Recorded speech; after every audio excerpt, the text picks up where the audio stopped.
بسم الله الرحمن الرحیم. زه تاسو ته د رزق د فراخۍ دپاره او د قرضونو د ختمېدو دپاره یو مجربه او بهترینه وظیفه ښیم.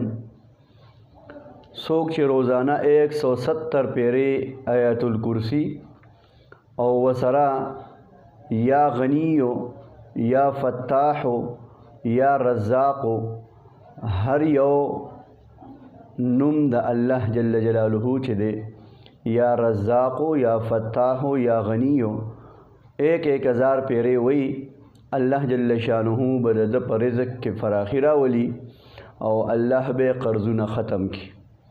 د دې نه علاوه څوک چې هر جمعه د جمعې د مانځه نه پس سورت کهف 2 پیرې وی، نو الله جل جلاله به د